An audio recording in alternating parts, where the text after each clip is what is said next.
এরকম মেন রোডের থেকে যখন এই সাব রোডে এই জায়গাটা ঢাল থাকে, এই যে ঢালে কি করে উঠতে হয়, একবার দাঁড়াও। হ্যাঁ, এবার আবার যাও।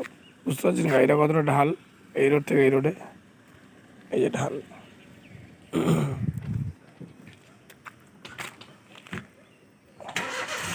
এই জায়গাটা তোলা খুব চাপ। যাওয়ার একবার যাও। এই যে ঢালে ব্যাকে যাওয়া, ধরুন এইদিকে স্লোপ আর আপনি ব্যাকে উঠছেন, এইটা শেখা খুব চাপ। এটা অনেকেই এটা পারে না।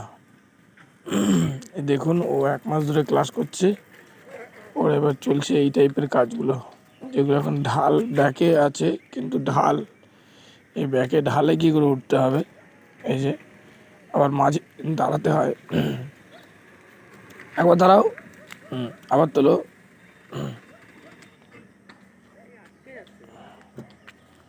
এখানে একটা ব্যালেন্সের সুন্দর একটা জায়গা আছে। চলো যাও। ব্যালেন্সটা খুব চাপ।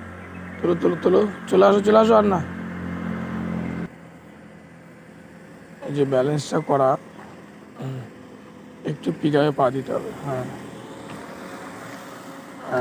যাও। হ্যাঁ, একটু পিক আপ করে এটা তোলা। এই ব্যালেন্সটা তোলা খুব চাপ। দরজা বন্ধ করো। আবার যাও, এবার এদিকটাতে তোলো। পেছন দিকে ব্যাকে যেতে হবে। এবার ঢাল, এটা খুব চাপের। সামনের গড়ানে ওঠাটা যেমন একটা চাপ, পেছনের গড়ানটা ওঠাও তেমন একটা চাপ।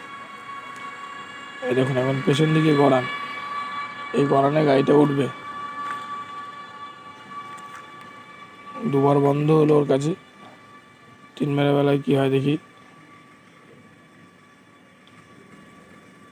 একটু পিক আপ দিতে হবে এইসব সময়। এই যে পিক আপ দিয়ে গাড়িটাকে তুলে দিতে হবে। যতই ঢাল হোক গাড়িটা উঠে যাবে, কোনো অসুবিধা নেই। ওকে।